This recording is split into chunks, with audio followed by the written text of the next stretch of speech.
Cuaca hujan menyelimuti Jabodetabek 2 hari terakhir.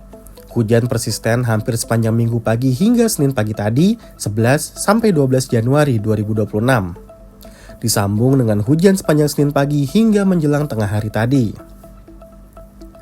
Badan Meteorologi, Klimatologi, dan Geofisika atau BMKG mencatat, curah hujan di sebagian wilayah Jabodetabek tergolong sangat lebat sepanjang minggu pagi hingga Senin pagi. Tak heran, laporan banjir datang dari banyak wilayah saat hujan deras kembali turun Senin pagi hingga siang. Laporan dari stasiun atau pos pemantau hujan di Citayam dan Jagorawi Bogor mengungkap, angka curah hujan yang turun hingga 129,0 dan 109,8 mm sepanjang minggu pagi hingga Senin pagi. Menurut BMKG, klasifikasi hujan lebat mensyaratkan rentang curah hujan 100 hingga 150 mm per hari. Lebih dari itu adalah hujan ekstrim, dan kurang dari itu adalah hujan lebat.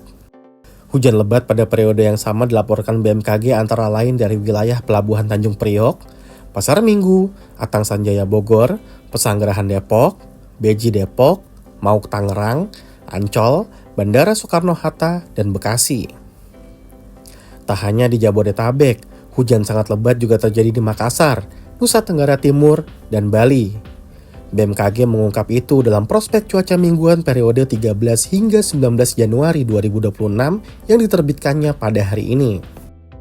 Dalam keterangannya, Direktur Meteorologi Publik Andri Ramdhani menjelaskan bahwa kondisi cuaca ekstrim ini dipicu oleh kombinasi dinamika atmosfer skala regional yang saling memperkuat.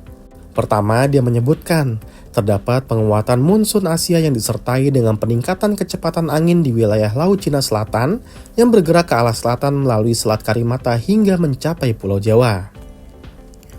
Pola aliran angin ini meningkatkan pembentukan dan penguatan daerah konvergensi, khususnya di sepanjang Pulau Jawa, Bali, hingga Nusa Tenggara yang berperan penting dalam memicu pertumbuhan awan hujan secara intensif.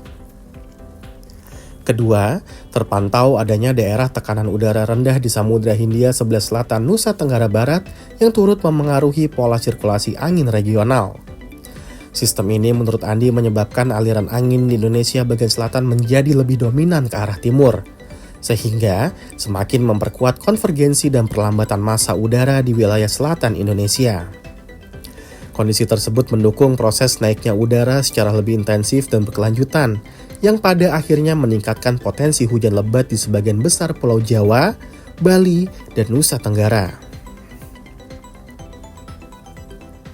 Dalam keterangan yang dibagikannya, Andri menyatakan kalau Jakarta dan sekitarnya termasuk daerah yang perlu mewaspadai adanya peningkatan hujan dengan intensitas sedang pada periode 13 hingga 19 Januari. Tapi, Jakarta tak mendapat peringatan dini hujan lebat hingga sangat lebat. Peringatan dini yang berlaku untuk Jakarta dan sekitarnya adalah cuaca angin kencang. Peringatan dini hujan lebat hingga sangat lebat diberikan BMKG untuk Jawa Barat, Jawa Tengah, Yogyakarta, Jawa Timur, NTB, NTT, dan Papua Pegunungan. Sedangkan Sumatera Barat, Jawa Timur, NTT, dan Papua Pegunungan untuk 16 hingga 19 Januari.